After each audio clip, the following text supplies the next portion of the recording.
Viewer discretion is advised.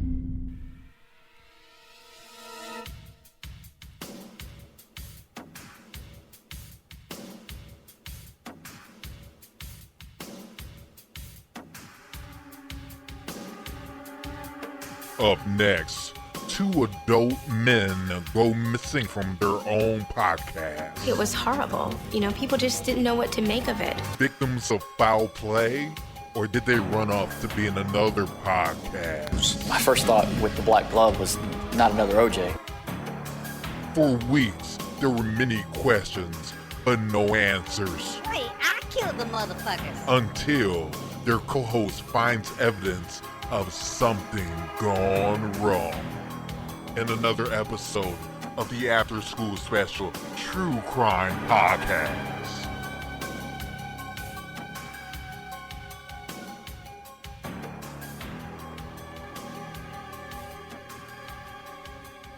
Jeez, what an opening. Woo! It's done. I'm flying solo. My co-hosts, I don't know where they are. They just up and left. Nah, I'm just bullshitting.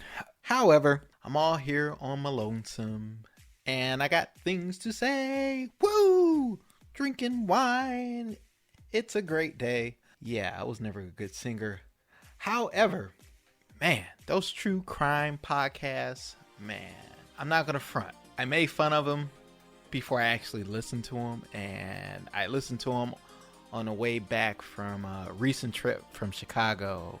I'm not gonna lie, it kept me going. It kept me on the edge of my motherfucking seat, learning who's the killer, the rapist, the murder. Oh, I know this is a little too heavy for a podcast like this, but I thought it'd be funny to start episode like this because I'm not gonna lie, I'm getting into it, man. I was always into forensic files and unsolved mysteries, but to answer your question, no, I did not kill my co-hosts. They're on a little mini vacay, man. But the show must go on.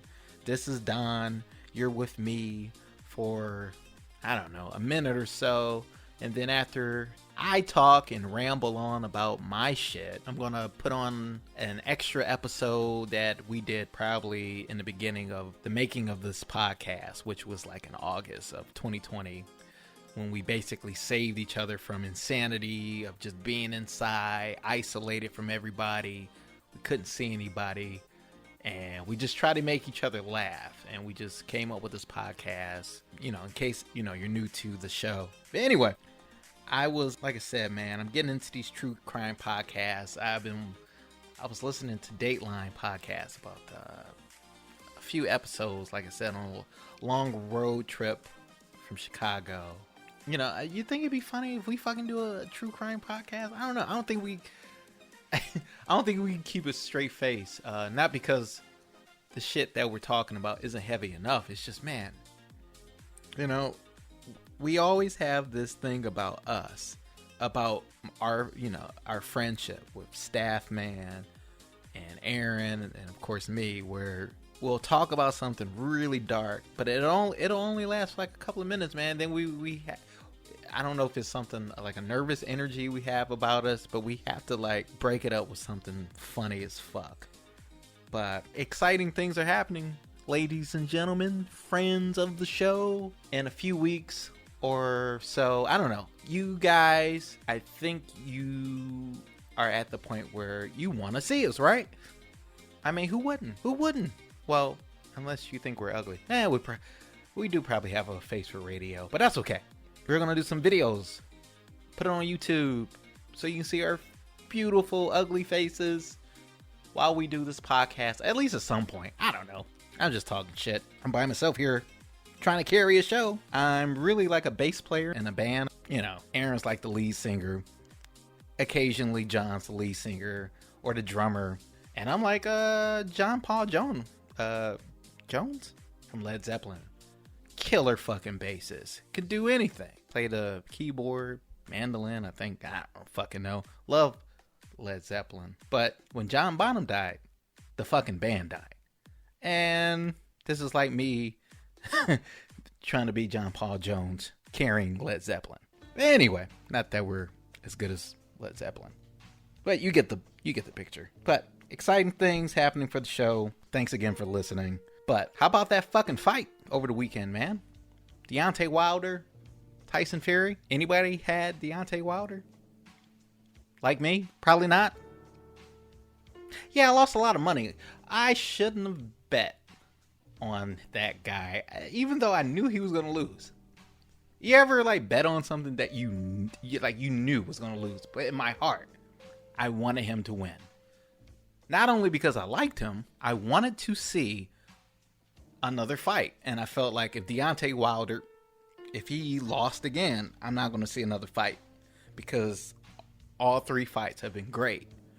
And the storyline has been different. You know, the first fight, Deontay Wilder was full of confidence, thought he was just going to knock this guy out. And he almost did. But of course, he didn't. And it went to a draw. Second fight was a totally different story. I think Deontay Wilder was, you know, he was surprised. You know, he said afterwards, oh, you know, I was wearing some heavy, because he wore a heavy ass costume into the ring. And he said it tired him out even before he fought Tyson Fury, which now, you know, that sounds like some bullshit to me, but you know, I was, you know, like, oh, okay, man, maybe he was right. Shit, man, you know, he got a big upper body, but you know, he got them skinny ass legs, so maybe that did kind of fuck him up. But then this third fight, jeez Louise, man, I've never, hand to the Bible or whatever you want to say, I've never seen somebody that looks like Tyson Fury fight the way he fought, man, or fights the way he fights.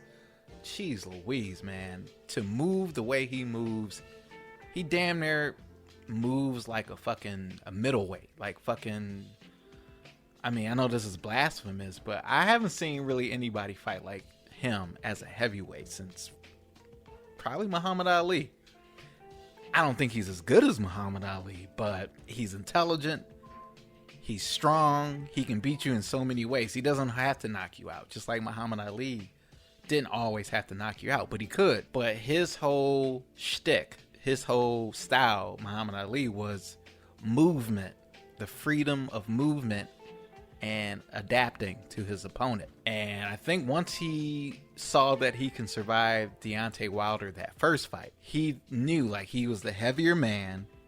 He can survive. Once he knew he can survive his punch, he knew he can knock him out. Because the thing about it, Deontay Wilder, yeah, he got knocked out by a heavy puncher, and Tyson Fury he's a heavy puncher, but that's not exactly the only reason why he knocked out Deontay Wilder. And I know, ladies and gentlemen of the podcast, you're not used to sports talk, but you're talking to Don here. I'm here.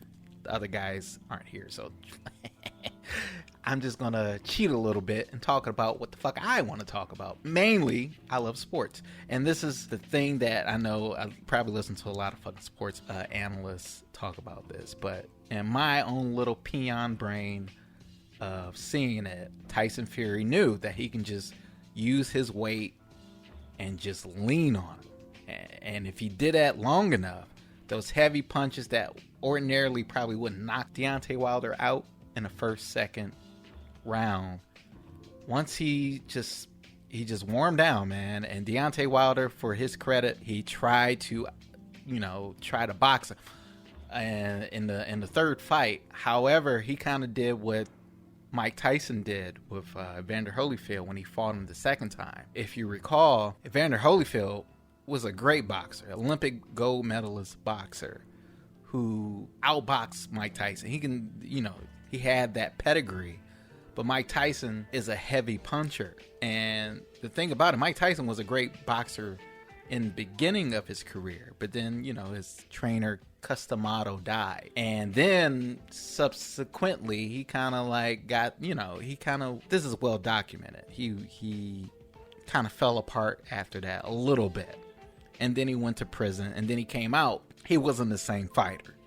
Kind of like Ali was when he came out and fought Frazier for the first time. He wasn't the same fighter. Meanwhile, Evander Holyfield was out still boxing these champion elite fighters, whereas Tyson, before he got knocked out by Buster Douglas, he really didn't fight anybody with the pedigree of Evander Holyfield. And I know people probably want to count Spinks, and they want to count not Lennox Spinks, but Leon Spinks, and fucking a fat ass. Damn, what is his name? Who cares? He got knocked the fuck out. But Larry Holmes. Yeah, fucking Larry Holmes. But anyway, my thoughts on the fight. I lost money. Moral of the motherfucking story. I'm a degenerate gambler who doesn't know how to gamble. And as much as I think I'm doing a great job of describing this fight, I didn't watch it, ladies and gentlemen, because I was watching none other than the TV show Squid Games. Did I want to watch Squid Games? Yeah, hell yeah, I want to watch Squid Games. I'm sure a lot of you have, right? And it's a great thing to have equality and fucking, not only equality, but have like a fucking show like that to broaden people's horizons. On, you know, of course, a lot of people who listen to the show, they already probably watch foreign films. I don't know who fucking listens to our show, to be honest with you. A lot of you guys don't write in. Why is that? I don't know. Anyway, maybe it's because of me and my rambling. But anyway, I was watching Squid Games because, you know, it was that weekend where you compromise when you're in a marriage. Did I want to compromise? Hell no, I didn't want to compromise. God damn it, I wanted to watch the fight because I knew it was going to be a great fight. I knew it. But, and I was all just ready to spend that fucking $80 of money I don't really have. But I was like, you know how you do, compromising yourself. Like, oh, you know, if I just move these funds around and not eat for a day, I can afford this pay-per-view. And I was willing to do that, but it was date night, so fuck it. Watch Squid Games. By the way, it's a great fucking show. However, please do yourself a favor, watch it with the subtitles, which I did at first until, like most Americans, you just get tired of fucking reading. And by the second or third episode, I put on the English dub, and I instantly regret it because the show came like from a drama, and then it turned into a comedy because all I was hearing was, "Oh, Johnny Boy, what are you doing here?" Like, oh, of course, there's no, I don't think it was Johnny Boy in the show. It went from like a dramatic, thrilling fucking show to like a slapstick fucking Three Stooges shit. Because, let me tell you, man, the translation of English to Korean doesn't really work because I don't know who directed those English actors, but it was like bad fun, if that makes sense. It was pretty funny, but I don't know how else to explain it. But what if I would have watched the game? I would have watched the fucking boxing match instead. What if, man? I might have done a different bet, but I just went with my heart and I went with the black man. Hats off to Tyson Fury, man. He's probably the best I've seen since Lennox Lewis. Yeah, Lennox Lewis. Or the Klitschko's brothers. You know, I know a little bit of boxing. A little bit.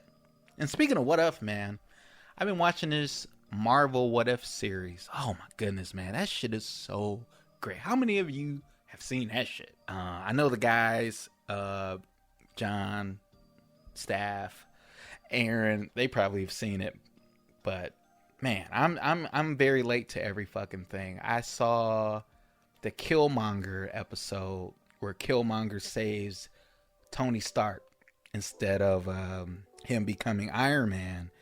He helps Killmonger basically realize his dreams and take over Wakanda. Spoiler alert, but there's more to that story. But to hear Michael B. Jordan, and hats off to fucking Marvel. As much as I can't stand Disney for a lot of things, they will they like the fucking NFL. They will lock your ass up with a contract as far as the actors, because I heard Michael B. Jordan, I heard Chadwick Boswick. I think that's the name. Damn it. Rest in peace. Good save, Don. Rest in peace, man, because that guy, that really fucking depressed me when he died last year during the pandemic. I know he didn't die of the coronavirus. He died of cancer, unfortunately. And but it was just sad, man, because it seemed like he had a lot more, not only more creative endeavors to do, but just a lot more living to do, of course, because he left a family, wife, and left a lot of people behind. But he's gonna always be remembered for his work and his stuff he's done for other people, of course. But I don't want to get too blue, too dark. And of course, Norm Macdonald died. And think about him, man. I never was really into Norm Macdonald, and I was old enough to remember him during the SNL days. I didn't get his humor because when I was young, I was into more extroverted, obvious humor, as all younger people are. Like, we were into like more Bugs Bunny type shit, more obvious things that were funny. But as I've gotten older, his humor is like my humor now. As a 37-year-old man, it's like, oh, this motherfucker is hilarious now. It was just very dry. But needless to say, like I was saying, the What If series is so fucking good. They got mostly all of the fucking live action actors who played in the Marvel Cinematic Universe to reprise their roles in this fucking series. And it's, like I said, the Killmonger episode is the best one I've seen so far. And I think it's only 8 or 9 episodes, I believe. And of course, the premise is, it's what if, like different scenario. It's like a multiverse universe of scenarios. So you get like Peggy Carter becoming Captain America instead of what's his face, old white man, Steve Rogers. You get her being I think Captain Britain, Captain English, Captain some shit. But at the end, it all like kind of makes sense. It's not just kind of like the Twilight Zone where it's like, okay, that happened, moving on. It appears that way at first, but it's definitely worth checking out. And what else have I been watching? Oh shit, over the fucking pandemic, I've been watching a lot of documentaries high off my ass. No, I'm kidding.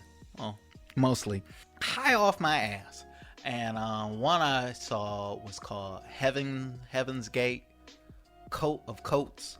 And I kind of remember this from my childhood because the head guy, I can't really remember his name right now because I'm unprepared for this fucking episode because I thought all of us was going to do this episode. But anyway, moving on. And again, they're not dead. My co-hosts are not dead. I did not kill them, allegedly, whatever. We'll be back better than ever. But I saw this documentary, Heaven's Gate, Coat of Coats, on HBO, and geez Louise, I remember this in my childhood because in '98 I was a teenager, and I remember this this group of people.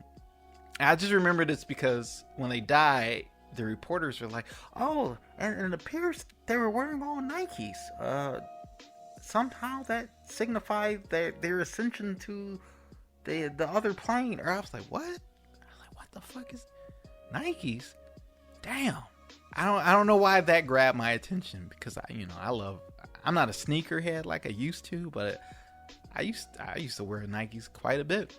Not to give them free plugs, they don't fucking need it. But after seeing this documentary, it was like, wow, this story wasn't as funny as I thought as a kid. I just thought, hey, crazy people, they just, because the millennium was coming, 2000 was coming, and the story at the time was told like, oh, they believe that the apocalypse is coming, and you can find stories like that throughout history of cults, religious leaders, or, they all believe that, the end is near. They've been believing that since way before I was born, you were born, blah, bitty bloop. But this one kind of fucked with me because the main guy was like Mr. Rogers on speed. And I can see why. It was the first time I can see why people gravitated to cults, because the guy, as crazy as he looked like a goddamn alien, by the way. He seemed like a nice fucking guy. Now the result is terrible.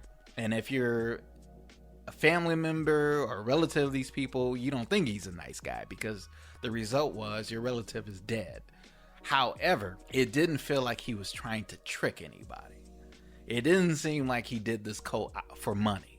It didn't seem like he did this for notoriety. If anything, this was the first time I saw a documentary about a cult that was trying to be under the radar. And I know people talk about the Illuminati and bobbity boopity bloop, but this is the first time that I can physically and visibly see, like, wow, man, they not only, believe what they believe, but they're really walking the walk.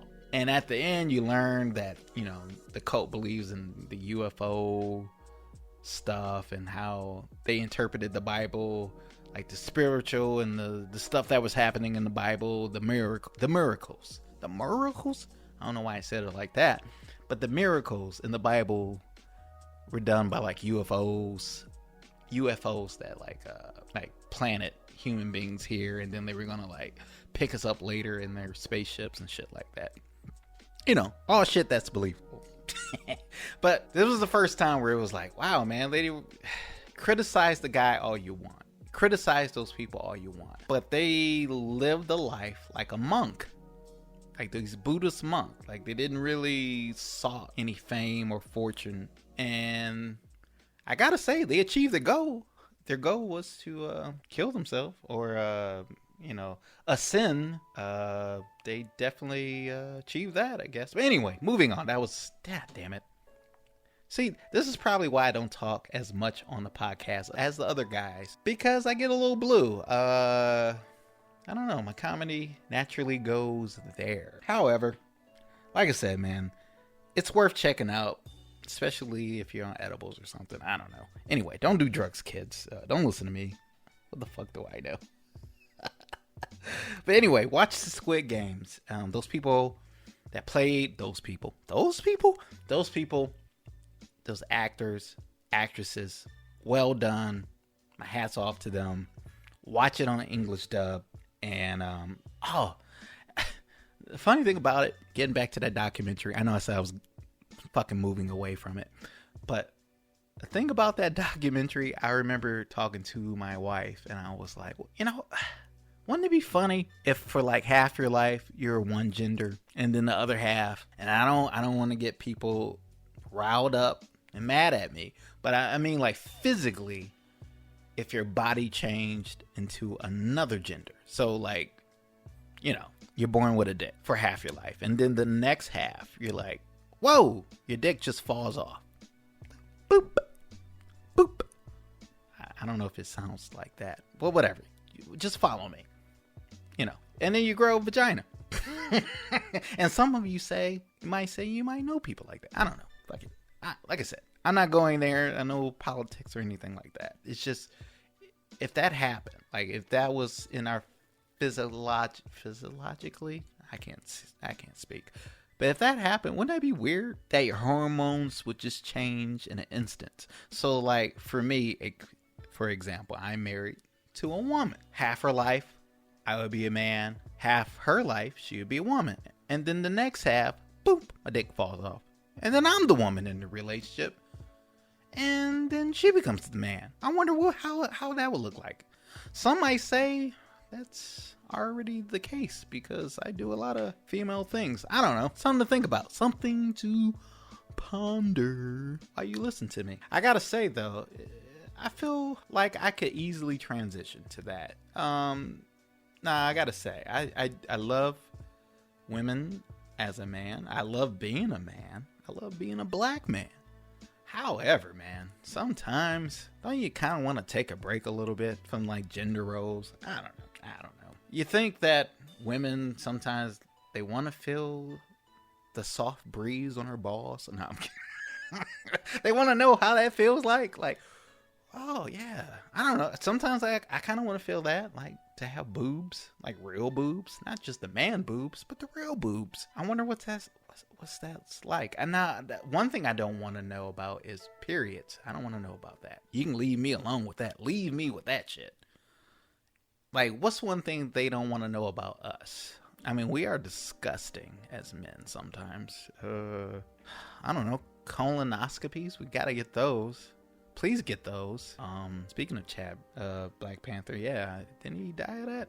Like, the earlier, they're saying now, it went from like in your 40s. Now you should probably get it in your upper 30s if you're like, if you're a man, to get a colonoscopy. So, if you're a middle-aged man listening to this podcast, there you go. Get a colonoscopy. Wow, man, this fucking podcast really hit a low point. So this probably will be a one-off of me doing this. What do they call it in politics? Filibustering? Don't worry, people. We'll be back stronger than ever, but we do need your comments. We do need your ratings and rankings and all that. It does help, man. We usually try to do our best. No, that's a bad fucking way to put it. Jesus, Don. We put forth our best. Life happens, but we enjoy doing this shit. We wouldn't change it for the world. And we're going to continue to do more of this. So sit back, listen to our past podcasts, to our episodes. I know some of you are just new to all of this. I mean, gotta say, as much as we put a lot into it, not all of our episodes is for everybody, but that's okay. I gotta shout out everybody in the podcast game, in the podcast universe, and the podcast family that's doing this, because this is not as easy as people might think, man. You think you're entertaining and you're funny. You think, oh, I make my grandma laugh. She thinks I'm funny. But then you get on here like, oh, damn, I don't know what the fuck to say. I mean, I could just talk about what the fuck I want to talk about, which I just did. Talked about motherfucking Norm Macdonald and fucking being a woman and shit like that. But it's not as easy as it sounds. But anyway, next up, got a bonus episode, throwback episode. I guess it's a pandemic loss episode that we didn't really intend on releasing, but on behalf of staff man Aaron and myself, deeply grateful for you guys. Please continue to rate and subscribe After School Special Podcast on Instagram, After School Special SPE3 on Twitter, After School Special Podcast with a S at gmail.com. All the information is generally on the description of the episodes, but whatever. I'm Don. Thanks for listening, and stay tuned for another bonus lost episode. Peace.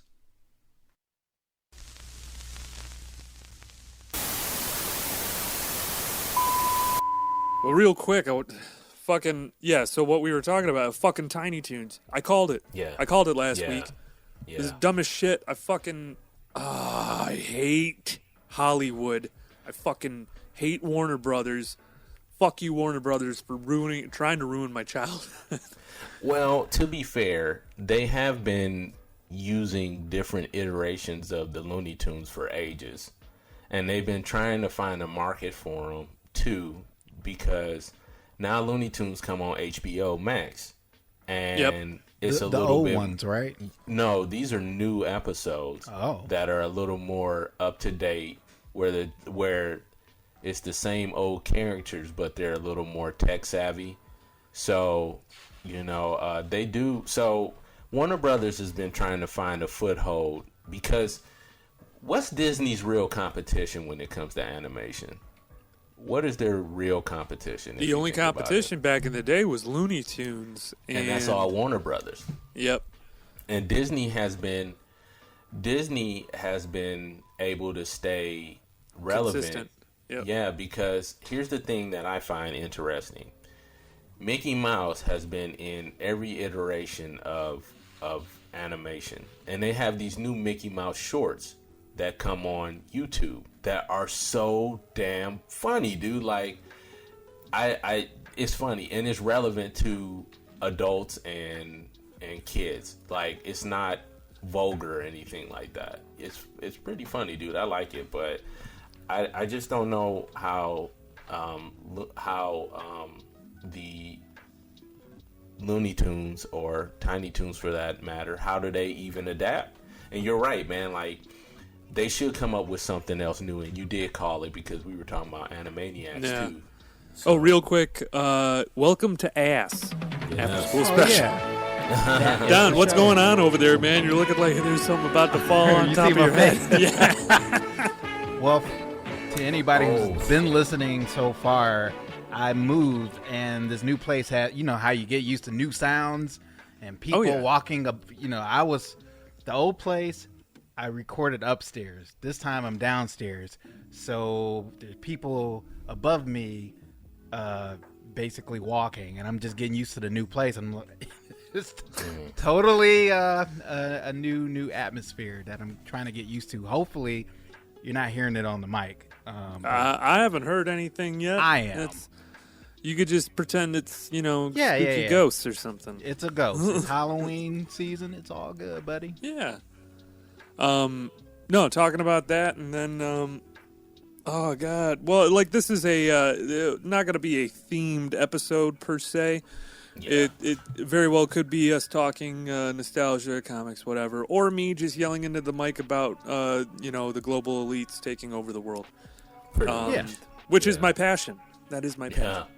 I think, dude, like, I always reference they walk among us, or They Live. Such a good movie, because, dude, it's like I'm not one of those people that bang my gong talking about, this the ending times. Like, I got a dude up the street from me who holds up a poster that's like, the end is nigh, like from Watchmen. Like, would you live in townhouses? He like down the street? Well, not literally down the street, but he's over near a shopping complex not that far away from where I live. And he always walks up and down the street like the world is coming to an end, and he holds the poster up. But my whole thing is, like, even if it is, what are you going to do about it? Like, there's just deal. You know what I'm saying? Like, all you can do is live the best life that you have in front of you and go on with it. I'm just gonna still be that dude on my front lawn yelling at the kids to get away from my front lawn. So, Yeah, I'll be like, world's coming to an end. Why not try sushi? Yeah. Like, because they talk about that meteor. I haven't heard anything else about it. It's supposed to either hit or go straight. We're all skim us. Dude, if the oncoming impact is the meteor hitting, I'm not running to no shelter, dude. I'm staying right where I'm at, because if it hits, it hits. I don't care. This is not Deep Impact. This is not what was the other one with Bruce Willis? Armageddon? Armageddon. Dude, I don't care. If it hits, it hits. Like, hey, man, I did the best I could with what I got, Yeah. No, but whole thing in that scenario, if you only have like an hour to live, what are you gonna do, John? I'm gonna hold my son. I'm gonna hold him, because there's nothing else I can do. Like, I'm gonna hold him as tight as I can. For an hour? A whole hour, I'm gonna be like, hey, man, like as soon as we get to the last minute, okay, I'm done. Like, jeez. No, I'm kidding. Like, I'm just gonna sit there, man. Like, what was that movie, Numbers, with Nicolas Cage? Where when his parents are like, we're not going anywhere, we're just going to sit here, and they're like, no, we can save, we can save. I'm going to hijack that. Is Nicolas Cage a good actor? I say no. He acts good in certain things, like Kevin Costner. Okay. Yeah, Kevin Costner was good as Pa Kent. Like, I liked him as Pa Kent. I did not like him in Waterworld. Nick Cage and Mandy. I saw Mandy. I heard Mandy was good. Have you guys seen the movie Hereditary? We just saw that 2 days ago. Ain't it wild? It is. In a different mindset, if I was really messed up, it would have been very scary. That little kid, that little girl was terrifying. Yeah, I was so you happy. Saw it too, Aaron?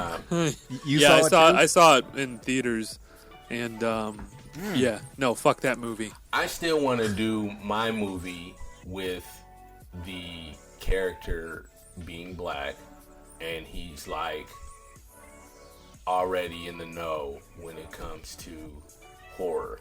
Like he studied all the old horror films. He knows exactly what to do. I want it to be a satire. Like, dude is, his family gives him a hard time because he goes to school with white kids and he's the only black dude. But him growing up in the hood is what prepared him for this stuff that's happening.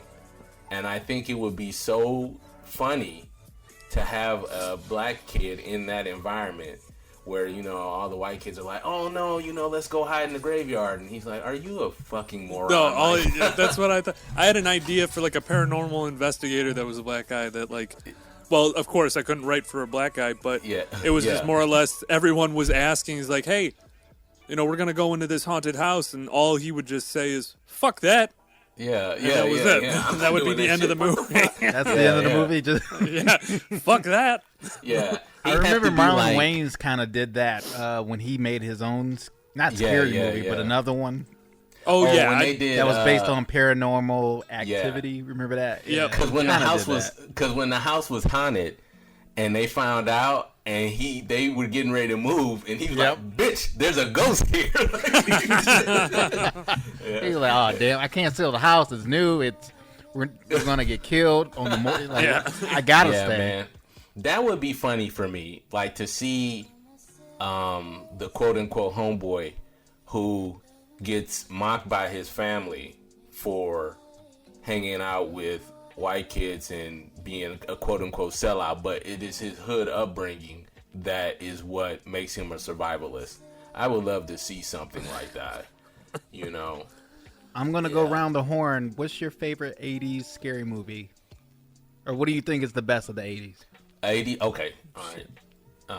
That's a good one. So, because it is Halloween, I think that would be a good idea. Like, what's the scariest one?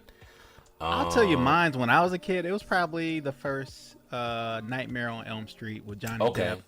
Okay.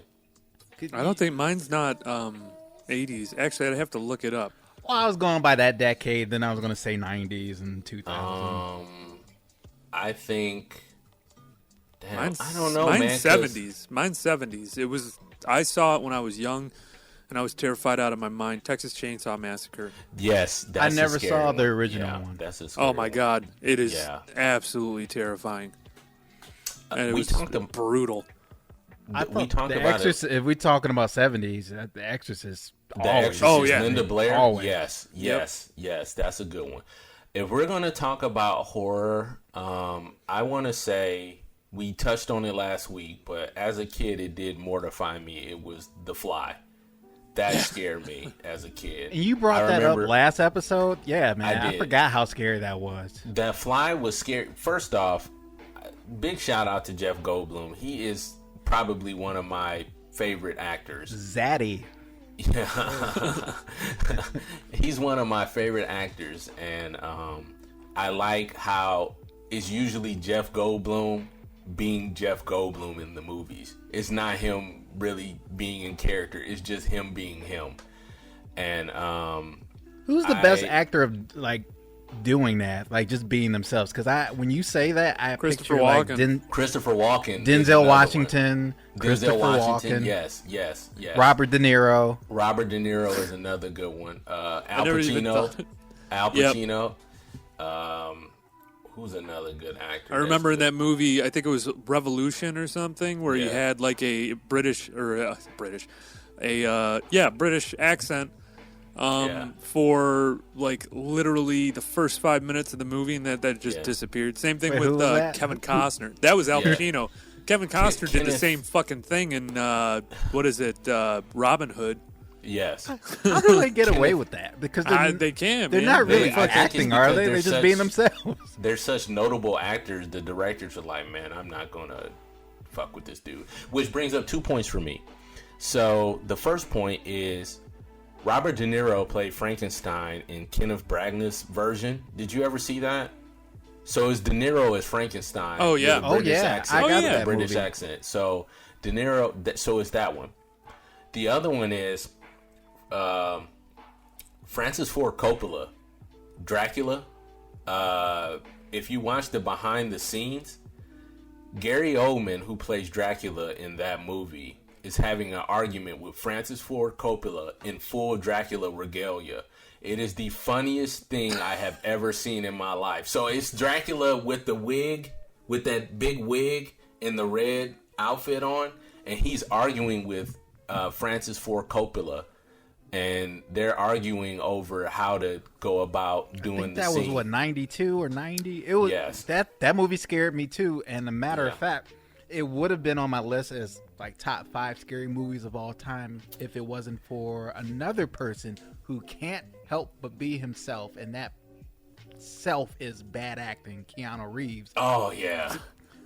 I love him, but man, he's himself in every movie though. Everyone told me that movie sucked too when it first came out. That it was His like, oh my British god, it accent was terrible. Horrific, dude. It was horrific. it okay? But I'm gonna tell you something. Well, you didn't like Dracula, John? No, I loved it. I liked it. No. I liked it, but his acting was just. But see, as a kid, you don't know that until I got older and I looked at it again. I'm like, hell yeah, I'm gonna watch one of my favorite movies, and it's like, ugh, damn. I liked. How did I miss this? My crush was Dracula. Only enforced my crush on Winona Ryder. I have a thing for her, man. Like, I love Winona Ryder, and I loved her as Lydia Deetz in Beetlejuice. Fuck that thieving bitch. Fuck that thieving bitch. I'm sorry, dude. I like that gothic, like, death is life type girl. I don't know what it is about that, but I am just you would have done well in the 80s with like Cure fans. Oh, 100%. I like the Cure too. I like the Cure, man. Yeah. She's also speaking of nostalgia, she's in a notable show that we probably all watch, Stranger Things. Stranger Things is good. I like Stranger Things. I think the my writing son for is that going. is really good. My son is going as a Demogorgon. Yes. For Halloween. Yes. And I'm like, I don't even beautiful. know how the hell you know what a Demogorgon is. And he's like, I asked him, you watch Stranger Things? Because I know you sure as shit didn't watch it here because I don't want you having nightmares so you wake up in the middle of the night. Your son is a badass, dude. Oh, no, I'm very proud. I can't even get my son into that. I can't even get him to watch Primal, because it's too much blood and gore. Yeah. They love Treehouse of Horrors. Simpsons. Yeah, Treehouse of Horrors. We've been watching all of them. Okay. What's your favorite Treehouse of Horrors cartoon? Man. Which one? Like which? I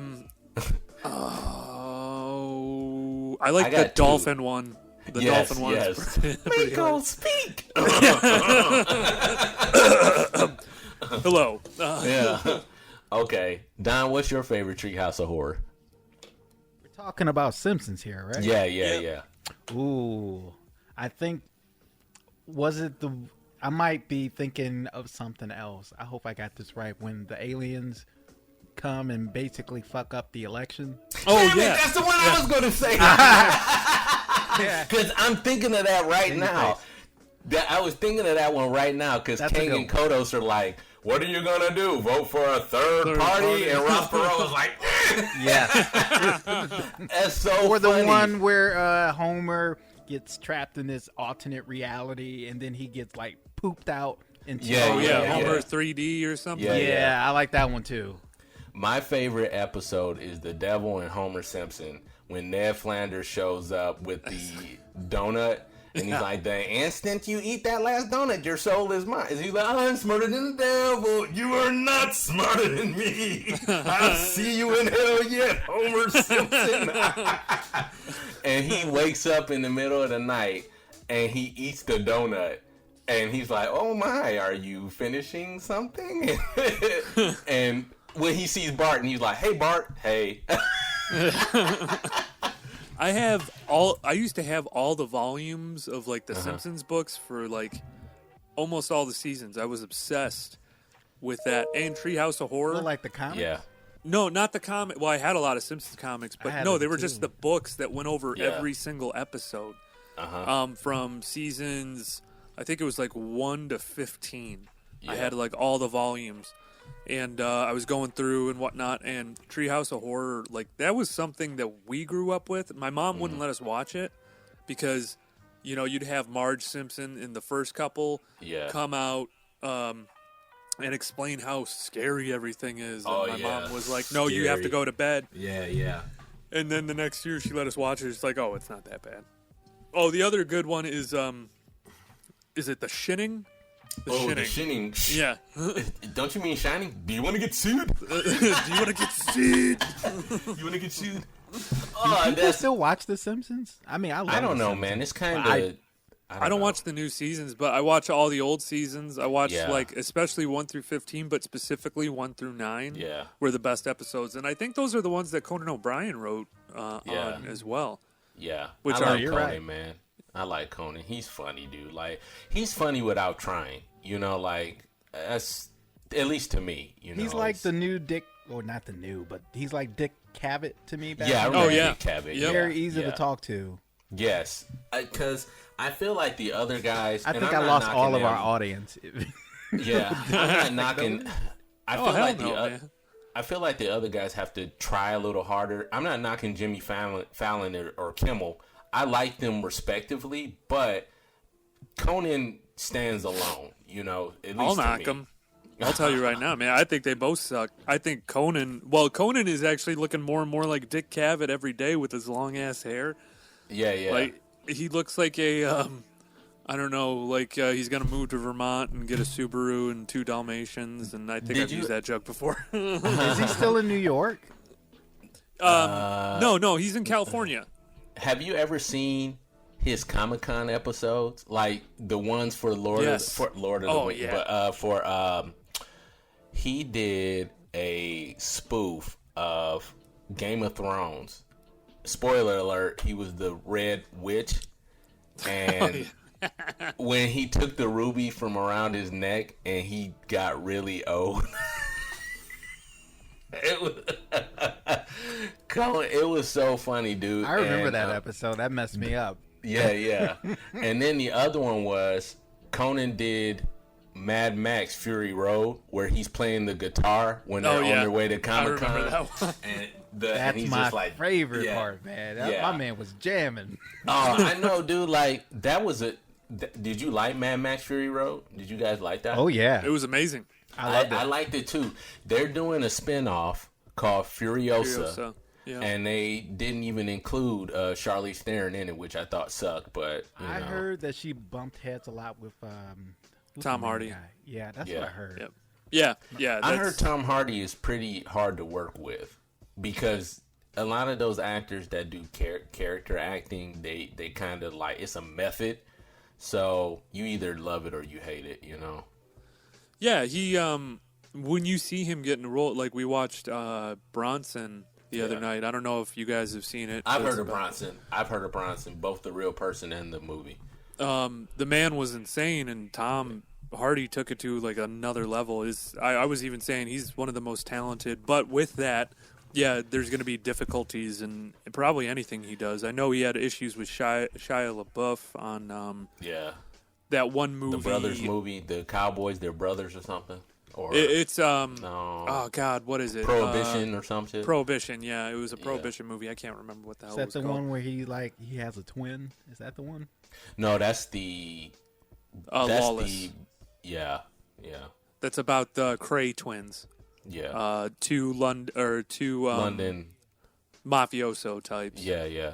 You know, he what was it? His method for Venom was funny because he said he wanted Venom to sound like a lounge singer with a combination of Ren from Ren and Stimpy. Really? And, yeah, like that's what he was going for. That's a hell of a mix. And he was trying to make it the two of them were opposites.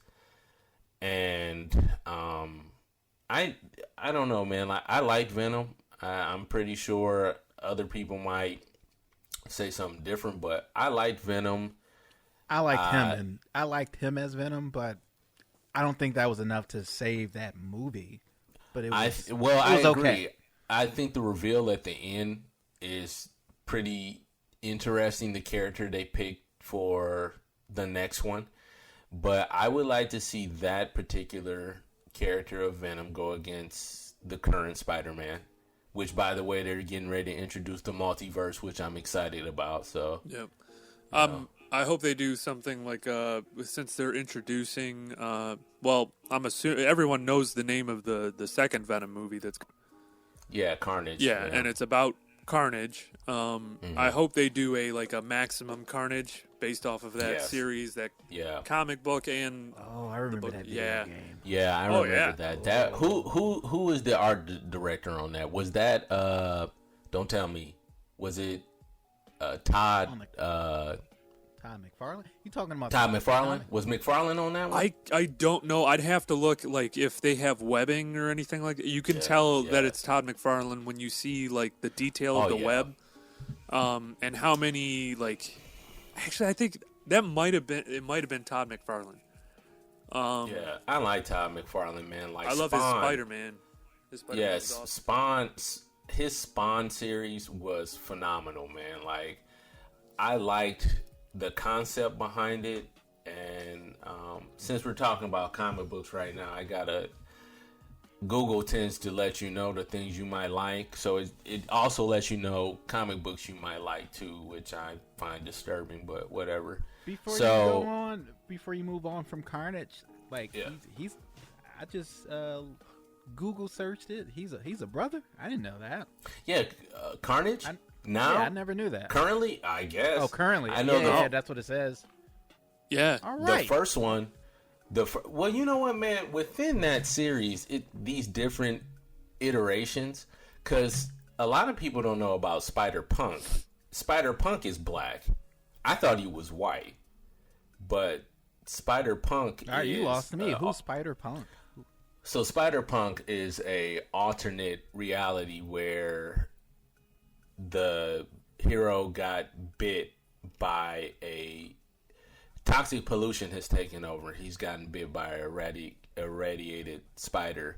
Hobie Wilson, he's a black kid, and his Spider-Punk is pretty much Spider-Man with a jean vest on, Chuck Taylors, and he has metal spikes that go through the top like a spike mohawk. That's badass. I have that toy, dude. I had to get it. Yeah. So how many toys you think you have, John? Dude, if I could show you this room, I got quite a bit. I can't get any more because I got real world problems. So do you have a garage? No, I don't. And plus the other side of it too, man. I don't want any more. I would like to. Sure you do. Come on. Well, no, because the house I'm in, I live in a townhouse. I don't have enough space, so. Yeah, that's where I just moved from, townhouse. Yeah, his name is Hobart Brown from Earth 318. His name is Spider-Punk, the anarchic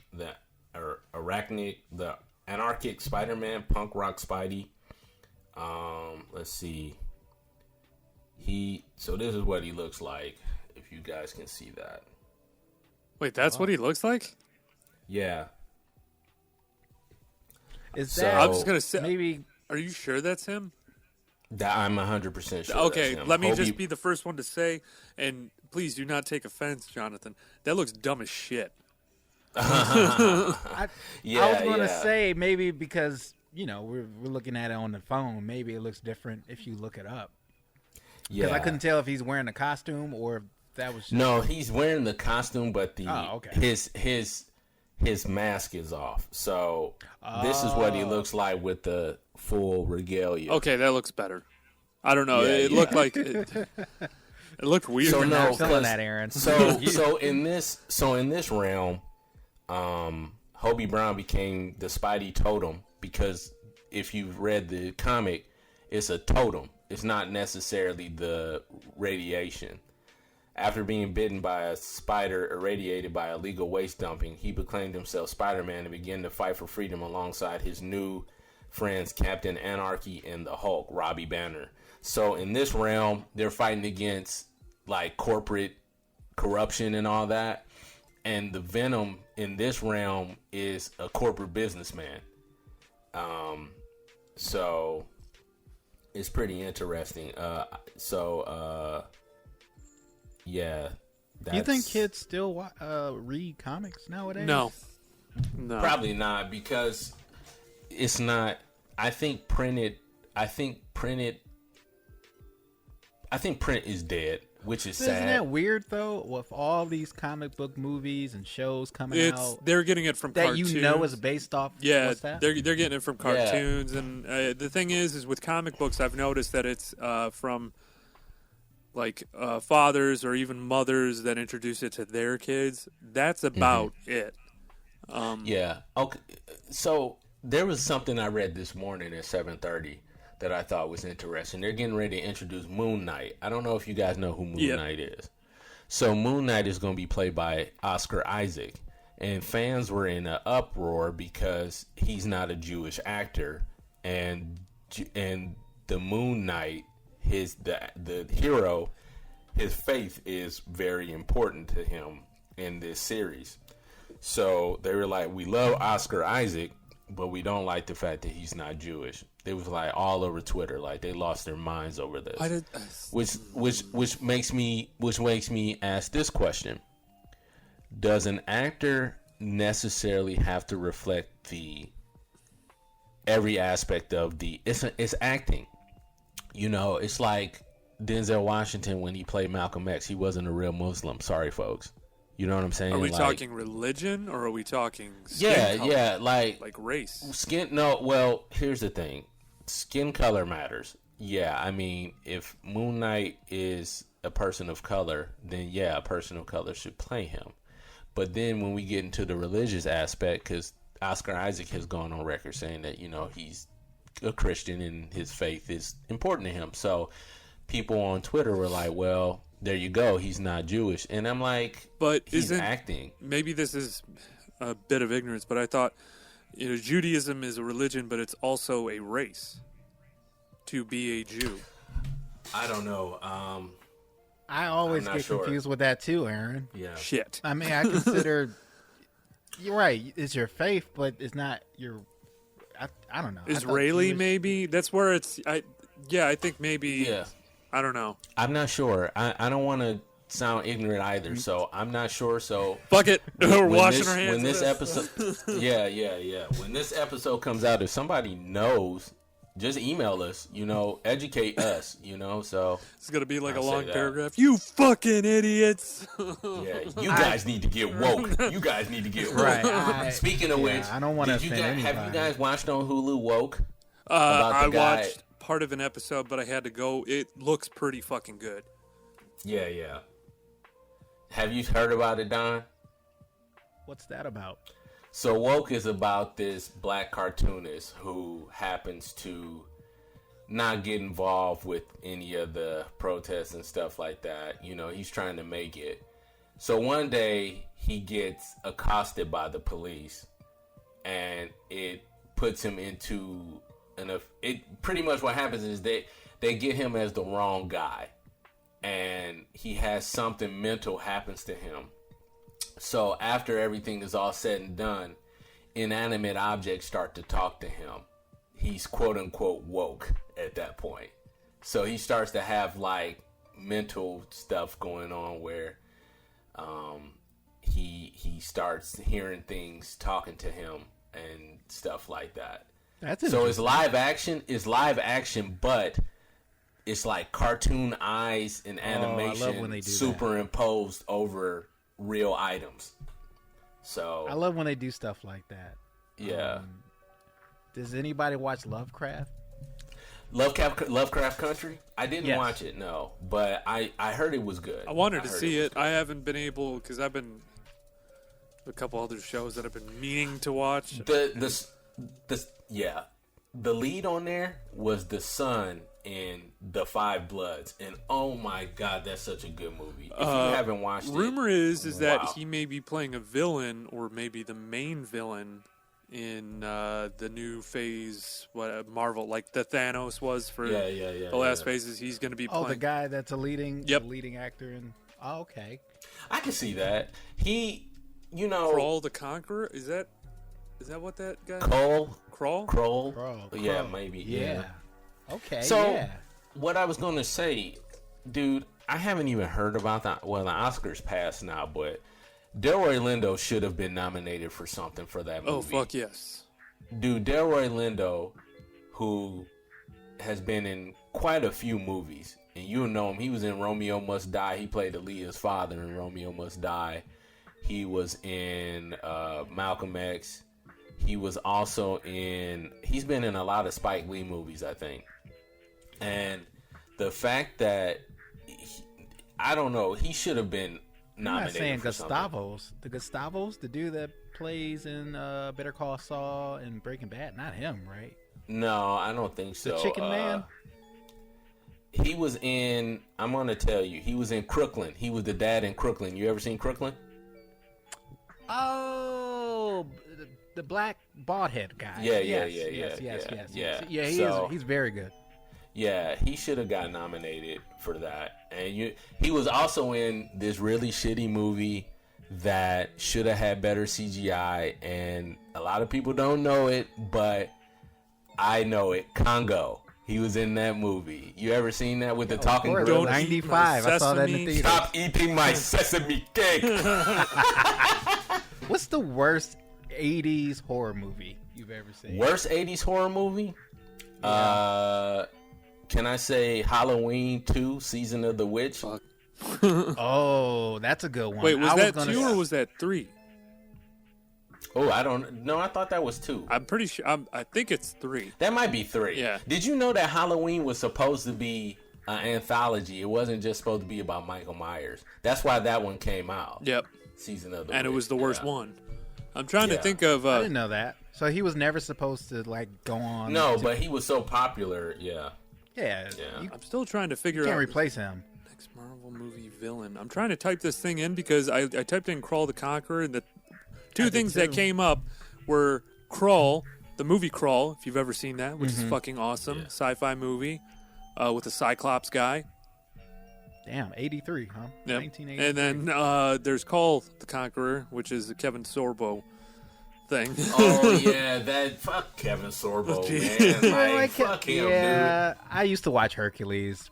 If anybody I used to watch Xena, but not for the reasons that everyone probably did. Yeah, Lucy Lawless. Hercules. Kevin Sorbo, that's the only thing that he had going for him was Hercules. That was WB20 Action Saturday. That used to be my shit. Yeah. And then it was a martial arts show that I still can't track down, that I think I'm the only one that watched, but it's so good. It was about the brothers, and it was like the mafia, the Japanese. Oh, what do you call that? Not the Japanese. The mafia. Yakuza. Yeah, it was so good. But if I watch it now, it probably sucks. So Xena was good, Hercules was good, and Bruce Campbell had a show that came on called what was it called? Damn it. I know it. It's on the tip of my. It'll come to me. But back in the 90s, late 90s, early 2000s, because that's when WB was trying to ride the X-Men wave, because they had this show called X something with these knockoff X-Men. What was it called? It wasn't X Factor. No, it was. I forget the name, but one girl had heightened senses. She was like a cat hybrid. Yeah, they couldn't get the full rights to it, so they made this but it was still like X-Men or something. They couldn't use any of the characters. Something like that. Yeah. So it was that. But Bruce Campbell had a show that came on.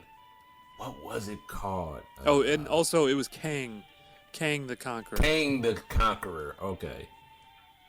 If anyone did you guys ever watch this show called Forever Night?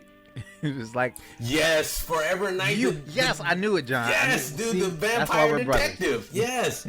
That was my shit. Jack of all trades was the name of that show. Jack of all trades. Yeah, that was the name of it. But yes, that was a good show. It was like Highlander and like what's that movie with Tom Cruise and Brad Pitt back Interview in the 90s? with the Vampire. Interview like with the Vampire. It was kind of like both. Forever Night, because he used to have to. He was a night detective. He worked the night shift, so nobody knew he was a vampire. Jesus Christ! I've never seen that. You have it. So during the day, he would like... travel in the trunk. He would travel in the trunk of people's cars, and they thought it was crazy. But you're like, oh, it's good, it's cool, it's cool. So yeah, they just thought, Aaron, oh my God, you gotta watch it. They just thought he was eccentric. Yeah. But the thing about it, during the show, just like Highlander, when they would have those flashbacks in history, it did the same thing with him. Yes. How it related to a case. It was so fucking good. They made that shit in Canada, and it came out right before the Crush. Sci-Fi in the 90s was a Canadian hub for all kinds of shit. So they had another show that came on called She-Wolf of London, which was about this couple. They were friends. She was a werewolf, and the guy was like her partner, and they would do this Monster of the Week episode. And she would just... The transformation... was so good, but when I say good, it was crap. It was really good for this series. I love sci-fi in the 90s. Sci-Fi channel in the 90s, early cable was the shit, because you got anime at 2 a.m, and you had this show called the Bionic Six that used to come on, where they fought this obese villain known as Scarab. I remember that. Jesus. And Gigantor was on there, that giant robot. And what was the other show that came on Sci-Fi? Friday the 13th, the television series. I remember That's that. what used to come on. I do remember that. Yeah. Was that good? So I didn't have cable. Yes. So the premise for that show was there was this eccentric shop owner who owned this like secondhand store. He made a pact with the devil. I have seen this.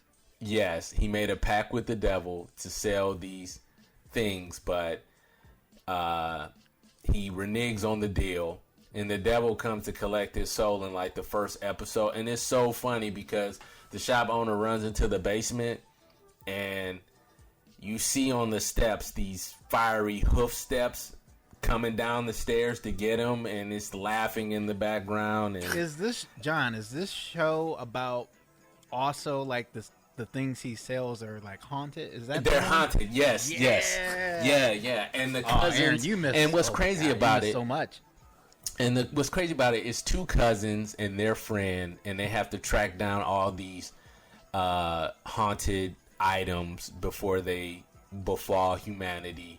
And it's really shitty because the cousins are like third cousins, so it's this real will they, won't they type of relationship. Ugh. And it's so... yeah. So, hey, man. I think what else did they have on there? I'm not knocking... Hey, if you're third cousin, that's your thing, that's not... fucked up. It's still fucked up. Everybody's from... You're endorsing that? Everybody... Well, you don't know, Aaron. They might be from Shelbyville. Oh, you don't know Christ. that. Howell, Michigan. Well, nobody knows that Shelbyville was the thing when they were coming up with Springfield. And the guy was like, well, where everyone can marry their cousins. He was like, no, that's gross. He was like, well, I'm going to start my own town. God. Yeah. Your favorite horror movies of the 90s? I'm already going to claim Sixth Sense. That was my shit. I love Sixth Sense. Which one? Sixth Sense. Sixth Sense. So, of the 90s. Horror movie. I would say Tales from the Hood. Really? Scared me. Holy fuck. I like scared that the shit out of me, That was dude. good, man. Back in 95. Tales from the Hood? Yeah. What scared me about that was the end when, spoiler alert, at the end when they're open up the caskets and they're in the caskets and he's like, welcome to hell, motherfucker. And it's really like fucking deformed Satan. And he's sitting there and they're just burning in this like that guy, really what's shitty his name? CGI. Oh my God, actor. it was so bad. It was green screen shit. Netflix has another one called Tales from the Hood 2, which takes a shot at Trump. It's so funny, dude. I'm trying to think of mine. It's so I think bad. Candyman. Candyman was... Candyman, That's yes. a good one. Oh, yes, Aaron, that's a good one, That's dude. a good one. That's an upset. That's a good one. I remember when I saw that, and I was just kind of blown away. My brothers and I were all blown away. We saw the poster for it, And just like what was it? Wasn't it a bee? It was Virginia Madison. Virginia Madison was in that. And wasn't her name The first one was really good. The Be My Victim. Yes. Tony Todd is such a good fucking actor, man. Like, he played the Undertaker in all the Final Destinations. He's a good fucking actor, dude. Is he still alive? Yeah. He's still alive. He's in the new Candyman. Yeah, he's going to be in the new one. Candyman. Is Virginia Madison going to be in that? No, she's dead, dude. But you remember her name was Karen in it, and all throughout the whole movie, he kept saying, Karen, Karen, be my victim. Did you see any of the? I think was there a sequel or was that pre-OJ or post-OJ? Candyman Return to the Flesh was the second one, and then there was a third one. One was set in New Orleans, or during Mardi Gras, and all I remember from that is like two people just fucking on the street. And the crazy part about it is it's always him after some white woman that looks like somebody that he used to love, and I'm just like, come on, man. Like, it's all. But this new one looks really good because it's a spinoff of the first one. They've ignored the first two. So the premise behind it is, if you remember the first one, Karen saved that little baby that was getting ready to burn. Mm-hmm. Yeah, that little baby trash or something. That little baby grows up to be the artist who's throwing on the photographer in the new one. Mm-hmm. That's who that is. Oh, no shit. And he comes back to the Cabrini Green complex because it's being gentrified, and he says, I have a history with Cabrini Green. And that's when he starts talking about Candyman and doing the performance presentation. Man, and I don't know what it is about Jordan Peele, but Jordan Peele always has the right soundtrack for his movies, because that Destiny Child Say My Name was so perfect for that. Yep. It really was. Get Out is such. I love Get Out. That's a classic. Yeah. You guys ever watch Us? I still haven't watched that. I haven't watched Us. I haven't watched that yet. But Us had a good one too. I got 5 on it. That was the soundtrack for that. Well placed. Yeah. But as far as the movie itself, you didn't like it? I'm shaking my head right now. It was okay. Well, the twist movies are. I'm just hoping that he doesn't hit that M. Night Shyamalan wall of twist in his movies, because the same thing happened with Annabelle, where it should have been a better rated movie than what it was, but the critics were the ones who ate that up. I'm not saying the performance was bad. The performance was good, but the critics were very harsh. Well, what is it? Annabelle. M. Night Shyamalan, he had Sixth Sense, and then what came after that? Was that The Village? Was it The Village, or was it? No, Unbreakable. Unbreakable. Those were two. Unbreakable was decent, and then after that, it just don't went. Forget about Signs. Oh, Signs was really good. Yeah, Signs, and then I think it was The Village, and then it just all went downhill because Village. You guys didn't like Lady in the Water? I remember the trailer. It's like at the end of it, it's like Lady in the Water. Fuck you. Lady in the Water. Yeah, and come to find out, it's like a fairy tale movie where she's a water nymph. That's not what did him in, at least gave him that little dry spell. It was that one movie with Marky Mark. That was the one that everybody... Which one was that? You talking about... It was almost kind of like a pandemic movie. The Happening? Yes. Was it The Happening? Yeah. The Happening. The trees were defending themselves. I wish that didn't happen. The trees were defending themselves by secreting a... But all you saw, Aaron, was Marky Mark with his mouth agape saying... What? Like, classic Marky Mark. Oh my god. Yeah. It was so bad. Isn't anybody concerned about what's happening to the bees? I just remember that from the trailer. The bees? The bees? What about the bees? Yeah. So, the thing about The Village was good to a point, because I could see people doing that. Like, society has been so bad. In this day and age, I can see people doing that. The person who showed me that movie was like, yo, you'll never guess the ending. And within 10 minutes, I guessed the ending. I was like, oh, this is going to happen. And that person was very mad at me. Yeah. after that, it was still a good movie. You know who does shitty movies now? I mean, I used to like him. Please tell us, John. I'm not a fan. I like him as a person, but his movies, some of them are just like, what the fuck? And I love his podcast too. Kevin Smith. I knew you were going to say that. I was actually going to bring him up because of that comic book show he has on AMC. I like Kevin Smith. I find him funny. Yes. His podcast is really funny. Him and his friend Scott Mosier. They are hilarious. They did a podcast about a article that they read on this website called Gumtree. They ended up turning the article into a movie called Tusk. Have you guys seen Tusk? Yep. I've heard of it. You didn't like People it? that I know so love goddamn mad. Let me say this.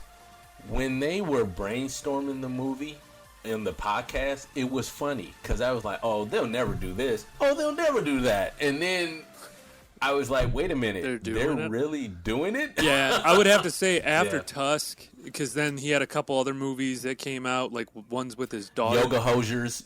That was terrible. Red State was fucking fantastic. Red State was good. And he liked Michael Parks, so he liked to use him a lot. Tusk was, if you've never seen Tusk, I compare it to Centipede or Human Centipede. Yep. It's almost like for anybody who, if you want to see that movie, feel free, but I'll tell you what it is. Long story short, podcaster who is an asshole to people goes to Canada for a interview. He ends up getting mutilated by this eccentric guy who has a thing for walruses. He sews him in a walrus costume and makes him pretend to be a walrus. You can't see the comedy in that? Yeah. That shit was disturbing, dude. It was disturbing. Like, and not in a good way. It was just like, what the fuck? Like, this dude sewed human skins together and made a walrus costume out of it. And he was like, it was just crazy. Michael Parks' performance was really good, though. But I just said, fuck all that. And for those who don't know Michael Parks also played the sheriff in Kill Bill. Earl, he was the guy that got spit. We got ourselves a spitter. Oh, he's great. Yeah. He's always in Tarantino films. He also played the pimp in Kill Bill 2. That was him. He played the pimp that raised Bill. So anyway, that's Tusk. So I bring up Kevin Smith because they're getting ready to do another movie called Kilroy Was Here. If you guys don't know who Kilroy was a sign that was left around by military members back in Vietnam or before that. You'll know the sign if you saw it. It's a long-nosed character with his nose over a wall, and it'll say Kilroy was here. I'm going to show you real quick. Kilroy was here. They're making... Yeah. You've seen it. You've seen it places. Is it a horror film? Yes. So the premise is Kilroy comes and starts killing people. That's all it is, dude. Like, you summon... You got to watch the trailer. The trailer is really done well, but I'm not a fan of making movies out of the mundane. So this is Kilroy Was Here. You've probably seen this somewhere. Somebody drew it on a bathroom wall or something like that. Yeah. So all it is a long-nosed monster. So the monster has this face, but he's killing people. And it has his daughter in it. He's starring Harley Quinn. Smith is going to be in it. So, well, so just an ugly guy going around killing people? Yeah, you gotta watch the trailer. It's hard for me to explain, but yeah. I just looked it up on IMDb. I wasn't able to see. It showed that it was still in production, but it is. He also has another movie coming out, which I'll go see, even though I know it's gonna be crappy. It's called Moose Jaws. It's pretty much Jaws with a moose.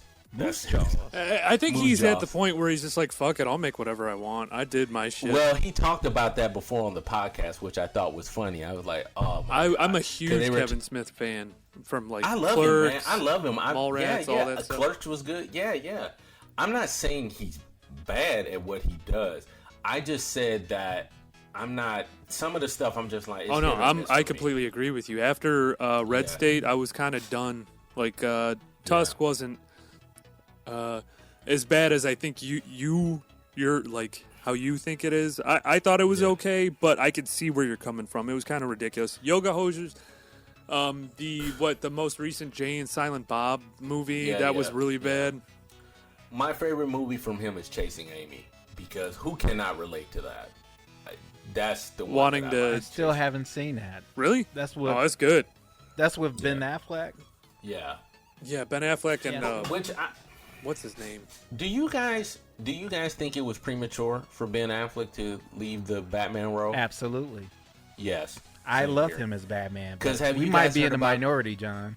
Yeah, I like Ben Affleck as Batman.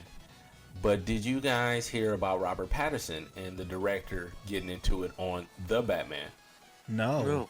So the director sent Robert Pattinson home because he was not in shape. He said, "You are not in shape for this role," and they closed production until they got Robert Pattinson gets in shape.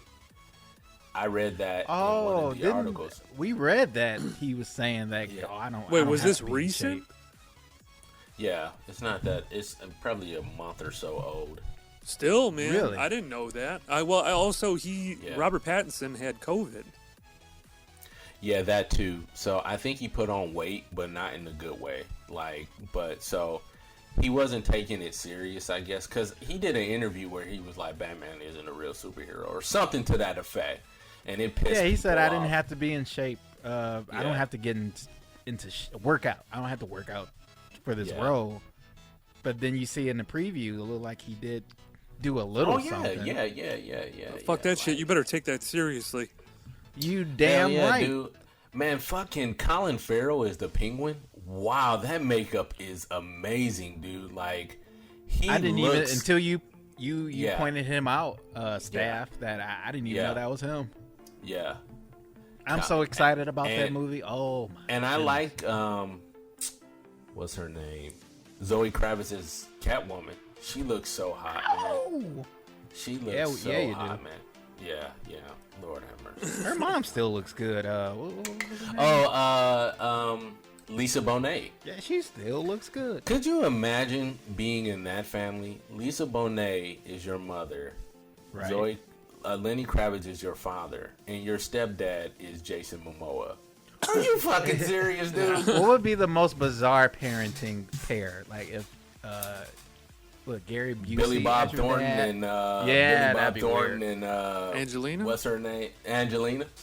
Remember when they were so in love, they wore vials of each other's blood around their necks? Yeah. He must have. They pulled up to an award show show ever. That's the only thing I could think. Billy of. Bob, man. Hey, dude. He was great in Fargo. It's I love funny him. you said that. It's funny you say that because I remember in Bad Santa when he was fucking everybody in the ass, all the girls that he was with in the ass in that movie. So one of the actresses on there actually went off to be really successful.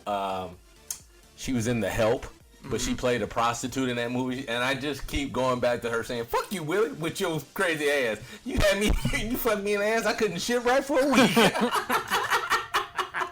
Cause I remember he pulled up to her and he was looking for her. She was like, "No, fuck you, Willie, with your crazy ass. Fuck me in the ass. I couldn't shit right for a week."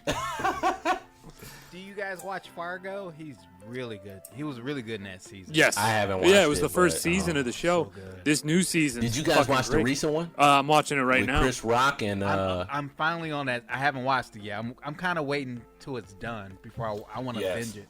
But I'm looking forward to it. I love that show. Movies like that. Well, I know we're talking about Fargo, but that was also a good movie, Fargo. Yes. But movies like Bad Santa, you don't get quality like that anymore.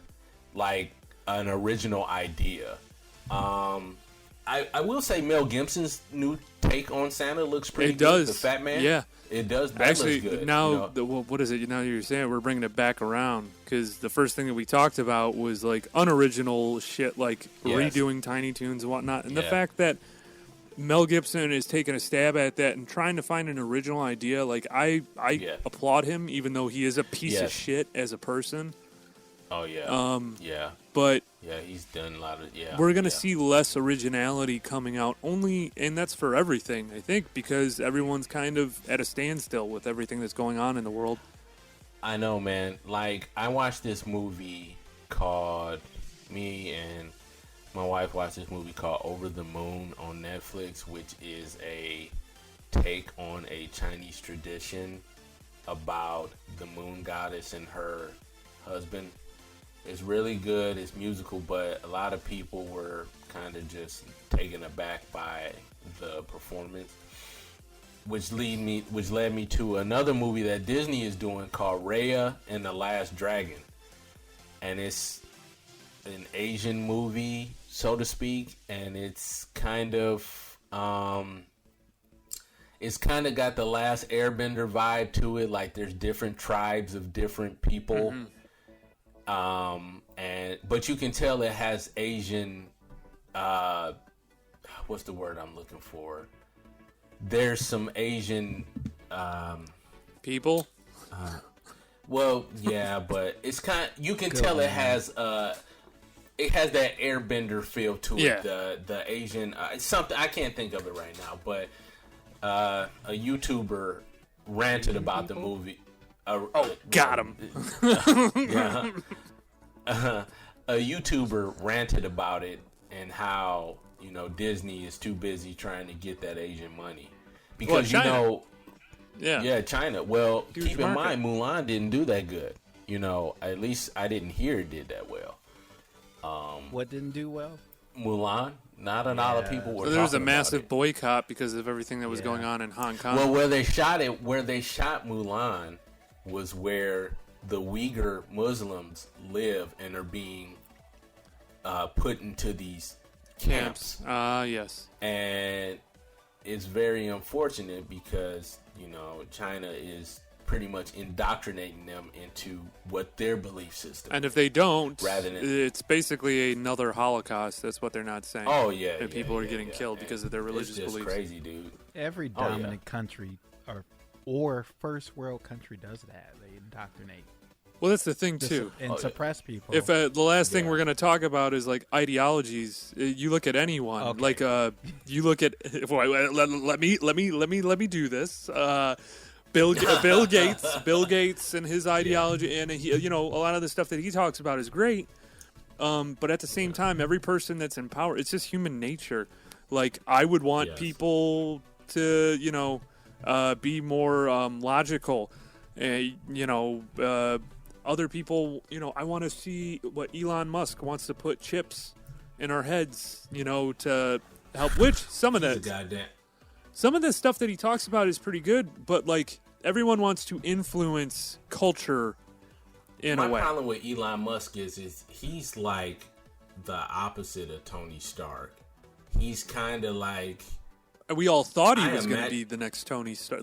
Yeah, but he has so many, he's like, if we don't become one with technology, we're going to not succeed, or some shit like that. I'm paraphrasing. And I'm just like... If I can find the article, there is an article about that, too, where it's like, humanity will no longer exist. We'll just become automatons. And I'm like, dude, and I go back to my original statement I said before. If our time is up, it's up. There's no need to try to extend the limited amount of time. It's what is it? I just realized a singularity theory. Yeah. Once you hit a certain peak in technology, you continue to go up, and within that, the singularity theory is so you're on an upward. Yes. What is it? Just an upward hill of technology. Everything keeps developing and progressing, and then you hit AI. And then it just goes straight up. There was a comedian. Aaron, you need like a pie chart in the back. Dude, I need something to quell my mind and the demons that are inside. What is that? Nothing. Right. No one's got anything. John's just like, we're talking about nostalgia. John just jumps on to we're going to talk about Marvel Comics. No. I'm with you, dude. Like, everybody has some shit that's going on. There's this artist that I like, musician, Hozier. I don't know if you guys know who that is. No, what does he play? Hozier sings this song, "Take Me to Church." Oh yeah. Okay, so he has this song out called. I fuck with it. That's my contribution. Does it slap? Okay, he has this song called what's the name of it? It was on The Walking Dead. I can't think of it right now. But anyway, one of the lyrics is you know, you can't get rid of your demons. You need to walk with them on a leash. To which, that's something that resonated with me because everybody has demons that they try to outrun. But the thing is not so much outrunning your demons, make them manageable. Let's be realistic. You know, you want to try and be this perfect individual with no flaws or fallacies, when in all actuality, your flaws and fallacies is what makes you so unique. And it also makes you relate to other human beings. You know what I'm saying? That's just how I see John, it. you're being philosophical, and Don's laughing his fucking ass off on the other side. What the fuck? I saw that. I was like, what the fuck is so funny? Motherfucker. Yeah. I'm sorry. I'm being inappropriate. I was listening as you were talking, John, and I was listening. I was looking up horror films in the 2000s, and one that I've never seen before or heard of, called The Hip Hop Witch. Oh my God. How in the world did I miss this? It's starring Eminem, and it's like, no, not Eminem. yeah. Oh No. my God, it's the best. I want to see this tonight. It says in the description, 5 white kids get lost in the hood looking for the hip hop witch. A year later, their footage was found. Holy shit, I'm going to watch this. You have to. I'm watching so this it's supposed to be like Blair Witch, but yeah. But it it gets a whopping 1.5 rating on IMDb. So yeah, I'm guessing this is before 8 Mile. When did 8 Mile come out? 2002. That's like Vanilla Ice when he came out with that movie on the bike, the motorcycle. What movie? Cool was that? as Ice or Too Cool or something like that. Yeah. Cold as Ice. Cold as Ice. What a bunch of fucking shit. I watched that the other day. Well, no, not the other day. Like a month or two ago. There, so it is. So, but back yeah, to my I original. flipped over my chair seeing this shit. It's hilarious. So what I wanted to touch on real quick was back to my. There's a comedian, George Carlin, who was a comedic genius, and he was also the train conductor on Thomas the Tank Engine back in the day. Anyway, George Carlin had a skit where he's talking about the world, and he said, you know, everybody's complaining about what's going wrong in the world. This is bad in the world, this is bad in the world, this is happening, so on and so forth. And he's like, the world is not the problem. It's the people in it that's fucked up. So that's what I wanted to touch on when we were talking about Elon Musk and all that shit, because everybody wants to adapt and then look for another fucking planet to live on. We can't even take care of the fucking one we got. Why are we going to go to space? And who's going to pick and choose who goes to the next place? Like that exactly, because I don't know about you, but I'm in debt. I can't afford to go to fucking Mars. So, you know. Yeah. Like, are they going to like scan your barcode and like, oh, boy. There was a movie that came out called Two Earths. Did you guys ever see that? Two Earths? Where on one John Earth. Travolta movie. No, you call it. No. You're thinking Another Earth? Yes. Where one Earth, everybody is, the gravity is fine. Yeah, I that's where. No, keep going. Keep going. You're good. I think maybe it's something else. I'm thinking of that on. So what happens is these two worlds, Earths, are mirroring each other, and come to find out, one Earth is blue collar, where they send all their trash. People there are heavier in gravity, while on the other Earth is upper crust. People get all the shit they want, but they're lighter. So when the blue collar people go to that Earth, they have to be weighed down in order to walk around and shit like that. You know what I'm talking about? I have no idea I thought you were talking about Another Earth, which is like, that actually sounds interesting. The same premise is like this Earth comes out of nowhere, and they're trying to communicate it. It's just like out in the sky. Actually, if you look up the trailer, it's a beautiful trailer. This woman ends up killing a family with drunk driving, and so she basically wants to go to there's like one group of people that gets to go to this place, and she ends up getting the winning lottery ticket, and instead she sends the father who survived the crash, who she becomes friends with. I think she gives him the tickets so he can go. Okay. Wait, yeah. I thought that was the plot of that movie Elysium. That's not the same thing? It's the same thing. It's a plot as old as time. Like, it's... Oh. Yeah. The one with I'm Matt trying to Damon. find... I'm trying to find the fucking. I'll tell you guys offline what it is, but anyway, all I'm saying is that we don't need to go to another planet. Like, exploration is cool, but trying to go to this quote unquote Goldilocks, what was it? The Goldilocks Milky Way or whatever the fuck it is, where it's not too hot, it's not too cold, it's just right for human life. I don't necessarily think we need to do that. That's just me, because it's like we can't take care of the shit we got here. You think I want to see another fucking planet full of fuck ups like us? You're fucking right. If you live in a dirty house and you don't clean up, and I move this hypothetical person, into a mansion, like, you think you're gonna start cleaning up now? No, I'm gonna take a dump in the middle of your fucking floor. That's what I'm gonna do. I'm American. It's still a mansion, but that's the thing, and that's the other thing too. Who's to say who can go and who can't go? You know what I'm saying? Like that. The motherfucker that makes the rocket. Yeah, and then you have a whole new set of prejudice. Oh, you're a Martian? Fuck you. You know, like, people from Mars would be Martians or whatever. So, yeah, no, the Martians will be fine, and we show up. It's like, hey, I don't like the way your eyes look. Fuck you, Martian. Yeah, exactly. They actually did that on Sci-Fi. It was called Alien Nation. Oh, yeah, dude. You guys remember that show? Yeah. Now, okay, that's a whole other show. Yeah. Alien Nation was a movie, but then it became a TV series. Same shit.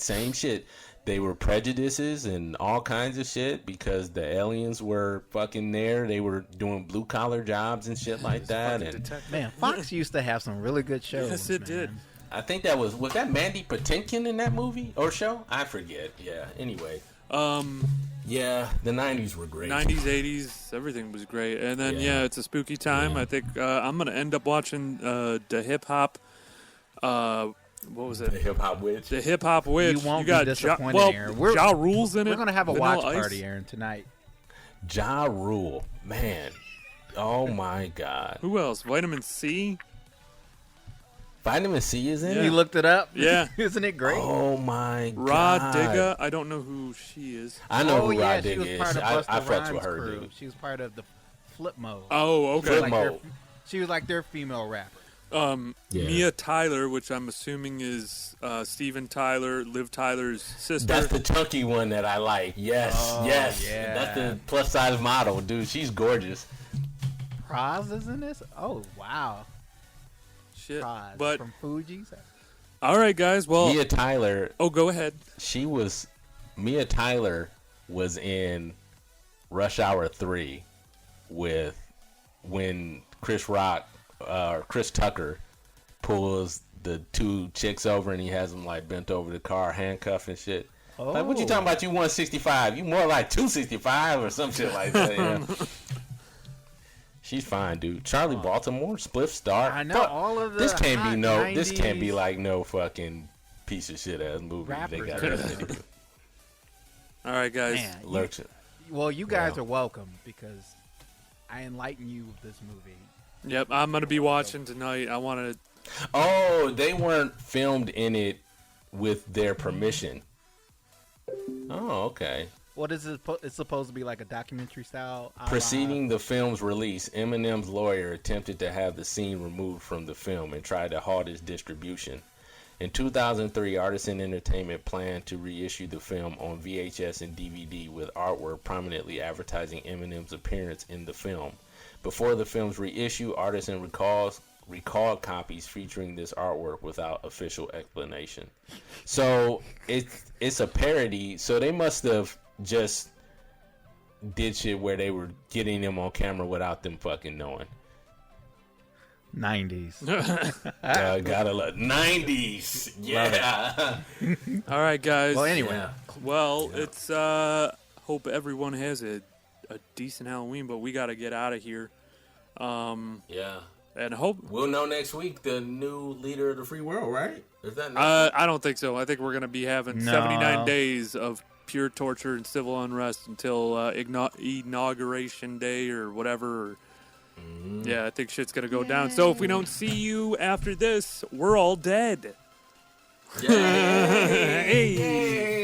Bring on the purge. Yeah. All right, guys. I'm Aaron Smith, and we got Double D, Staff Man, and this is After School Special. We'll check you later, guys. Later, guys.